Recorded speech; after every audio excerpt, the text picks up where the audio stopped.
Hello viewers, இன்னைக்கு நம்ம பார்க்க போறது ஒன் பீஸ் எபிசோட் 1153 பார்ட் 1.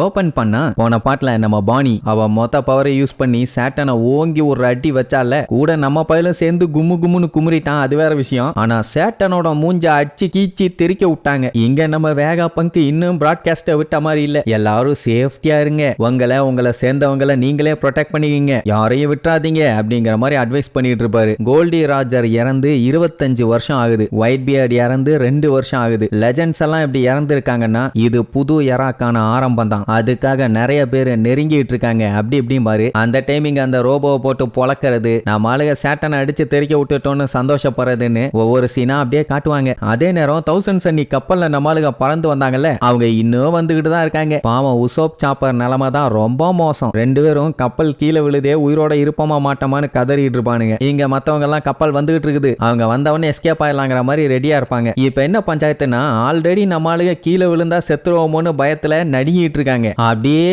கப்பலுக்கு பின்னாடி பார்த்தா அந்த குதிரை எல்லர் இருக்கான்ல, அதான் அந்த மொட்டை மூதேவி, அந்த ஆளு வெறி கொண்டு அட்டாக் பண்ண ஏர்லயே டிராவல் பண்ணி லொக்குடுன்னு வந்துட்டு இருக்கான். ஓங்கி ஒரு வெட்டுனா கப்பல் 2 துண்டா போயிரும். என்ன பண்ண போறாங்கன்னு தெரியல. இங்க நம்ம வேகா பங்கு ஒருவேளை ரோஜர் இப்படித்தான் நடக்கணும்னு நினைச்சிருப்பாரோ என்னமோ அப்படின்ட்டு அவரை போட்டு தள்ளும் போது ஒரு விஷயத்த சொன்னார்ல, அந்த சீனை காட்டுவாங்க. உங்களுக்கு என்னோட புதையல் வேணும்னா நீங்க தாராளமா போய் எடுத்துக்கலாம், ஆனா அதை கண்டுபிடிங்க. இந்த உலகம் எதை எனக்கு கொடுத்துச்சோ அதை திருப்பி நான் உங்களுக்கு ஆஃபர் பண்றேன், முடிஞ்சா கண்டுபிடிச்சு எடுத்துக்கங்கன்றாரு. இவருக்கு கிடைச்ச அதே விஷயம் தான் ஜாய் பாய்க்கும் கிடைச்சிருக்கணும்னு அவசியம் இல்ல, மேபி அதுவா கூட இருக்கலாம். சோ இப்படி அவர் சொல்றதெல்லாம் கேட்டுட்டு பைரட்ஸுங்க எல்லாம் வேகா பங்க கொண்டாடி தள்ளிட்டு இருப்பாங்க. ஏன்னா அவர் சொல்றது எல்லாமே பைரட்டுங்க தான் இந்த உலகத்தையே காப்பாத்தணும் அப்படிங்கிற மாதிரி இருக்குது இல்ல. அப்ப அப்படியே ஷாங்ஸை காட்டுறாங்க. அவன் பாத்தீங்கன்னா ஜாலியா குடிச்சு என்ஜாய் பண்ணிட்டு இருப்பான். கூட இருக்கவங்க எல்லாம் ரொம்ப குடிக்காதன்னு எவ்வளவோ சொல்லுவாங்க, கேட்க மாட்டான். அதே நேரம் நம்ம பக்கியோட இடத்த காட்டுறாங்க. பாவம் நிலைமை ரொம்ப மோசம். கீழே எல்லாம் சேர்மேன் பக்கின்னு சொல்லி அவன் பேரை சொல்லி கத்திட்டு இருப்பாங்க. ஆனா அவனுக்கு வேர்த்து ஊத்திட்டு இருக்கும். ஏன்னா அவன் என்ன பஞ்சாயத்துல இருக்கான்னு அவனுக்கு மட்டும்தானே தெரியும். வெளியே சொன்னா அவமானம், அந்த 2 பேரும் பொழந்துருவானுங்க. அதனால அவனுக்கு என்ன சொல்றானுங்களோ அதை கேட்டு அப்படியே மெயின்டைன் பண்ணிட்டு இருக்கான். அப்படியே கட் பண்ணி நேவி ஹெட் குவார்டர்ஸை காட்டுறாங்க. அங்க இருக்கவங்க எல்லாம் இந்த விஷயத்த நம்ம பைரட்டோட கையில ஒப்படைக்க கூடாது, அவங்க அதை கண்டுபிடிக்கிறதுக்கு முன்னாடி நம்ம கண்டுபிடிக்கணும் பானுங்களா. அக்கைனு கடுப்பாயிருவான். ஏன்டா அதை தேடி போனா அப்புறம் மக்களை யாரா பாத்துக்குவா பண்ணி பயிலான்னு. மொத்தத்துல அவன் பொறுப்புல அவன் கரெக்டா இருக்கான்.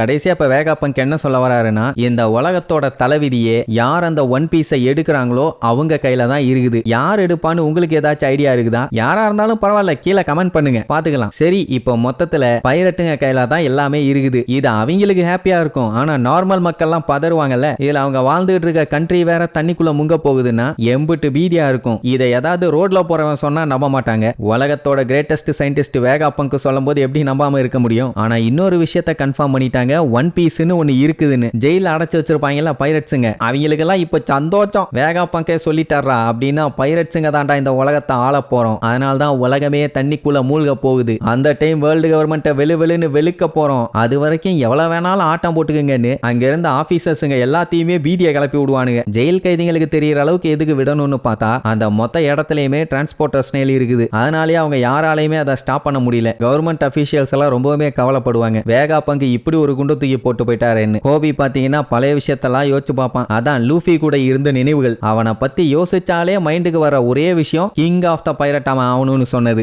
எப்பவுமே லூஃபி அப்படி ஆயிருவான், அவனுக்கு அந்த பவர் இருக்குதுங்கிற மாதிரி தானே சொல்லிட்டு இருப்பான். இப்ப என்ன தெரியுமா கோபி சொல்லுவான், அவன் கிங் ஆஃப் த பைரட் ஆகிறத நான் எப்படியாச்சும் தடுக்கணும், அவன் அப்படி ஆக விடக்கூடாதும்பா. ஆக மொத்தத்துல பைரட்ஸுங்களுக்கு எதிராக எல்லாருமே திரும்பிட்டு இருக்காங்க. ஆல்ரெடி அவனுல கண்டாலே ஓட விட்டு அடிப்பானுங்க. இனி என்ன ஆக போகுதோ. அதே நேரம் இங்க பக்கியை நிக்க வச்சு சுத்தி கோஷம் போட்டுக்கிட்டு இருப்பாங்க. பக்கி, நீங்க புது உலகத்தை கிரியேட் பண்ணி கிழிச்சு தள்ள போறீங்க போங்க, ஏன்னா நீங்க அவ்வளோ பெரிய மாசாச்சே அப்படின்னு சொன்னா, அட கூறுகட்ட குக்கருங்களா, நான் ஒன்னும் உலகத்தை கிரியேட் பண்ண போறது இல்ல அப்படின்பானா எல்லாத்துக்குமே சோகமாயிரும். என்ன நம்ம தலைவர் இப்படி சொல்லிட்டாருன்னு. உடனே கரெக்டா சொல்லணும், நான் உருவாக்குற உலகம் இல்ல நம்ம உருவாக்குற உலகம் பா. உடனே எல்லாம் சத்தோச்சத்துல குதிப்பாக்க. இதுல காமெடி என்னன்னா, இப்படி அவன் டயலாக் எல்லாம் விட்டுட்டு சைல அப்படியே அவனுக்கு 2 பேர்த்தையும் திரும்பி பாத்துக்குவான். ஏதாச்சும் தப்பா கிப்பா டப்பா பேசிட்டமான்னு. அவன் ரொம்ப பேசிட்டே வா வந்து உட்காரு உடனே அழுதுகிட்டே போவா, வந்துட்டேன் கையா வந்துட்டேன்னு. அதே நேரம் அந்த கரிபு இருக்கானே, அந்த கிறுக்கு பைய ஒரு வழியா பிளாக் பியர்டோட கப்பலுக்கே வந்து சேர்ந்துட்டான். டீச்சர் கிட்ட கேட்பாங்க, வேண்டான்னா சொல்லுங்க, இங்கேயே அவனை போட்டு தள்ளிடுறோன்னு. ஆனா அவன் பிளாக் பியர்டு கிட்ட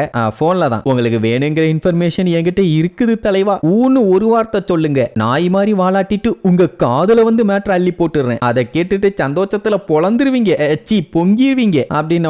அவனும் அப்படியா, சரி சரி மேட்ரை சொல்லு, அது மட்டும் ஒழுங்கா இல்லன்னு வையி, அதுக்கப்புறம் உன் பாடி பார்ட்ஸ் எதுவும் ஒழுங்கா இருக்காது, புரிஞ்சதில்லை அப்படின்ட்டு அவனுக்கு சாவு மூலம் வாச்சிட்டு இருப்பாங்க. அந்த லூசு பைய அப்படியே தப்பிச்சிருவான்னு வைங்க. இங்க வேகா பங்கு இதுதான் உண்மை. ஜாய் பாய் அவனோடன்னு சொல்லி வாயை எடுப்பாரு. அந்த டைமுங்கும் போது அந்த பன்னி மான்ஸ்டர் அதோட கொம்ப வச்சு அயன் ஜெயன்ட் ரோபோட்டோட நெஞ்சிலேயே ஒரு சொருகு குத்துன குத்துல கொய்யாப்பழம் மாதிரி வீங்கறதுக்கு வாய்ப்பு இல்லை, ஏன்னா அது ரோபோட் இல்லையா. ஆனா உள்ளுக்குள்ள இருந்த அந்த டிரான்ஸ்போர்ட்டர் ஸ்னேல் கண்ணா பின்னான்னு செதறி போய் கம்ப்ளீட்டா கொலாப்ஸ் ஆயிருச்சு. இனி இதுக்கப்புறம் அதுல இருந்து பிராட்காஸ்ட் ஆகிறது வாய்ப்பே இல்லாத காரியம். என்ன ஒண்ணு புரியலன்னா, தம்மா கூண்டு டிரான்ஸ்போர்ட்டர் ஸ்னேல வச்சு மனுஷன் எவ்வளவு பெரிய பிராட்காஸ்ட் பண்ணியிருக்காரு பாருங்க. சரி, மொத்தத்துல இப்ப எல்லா இடத்துலயும் பிராட்காஸ்ட் கட் ஆயிருச்சு. இனி இதுக்கப்புறம் அந்த அயன் ஜெயன்ட் ரோபோட் அவங்க கிட்ட இருந்து தப்பிக்குதா இல்ல காயலாங்கடைக்கு போக போகுதான்னு அடுத்தடுத்த எபிசோட்ல பார்க்கலாம். டாடா.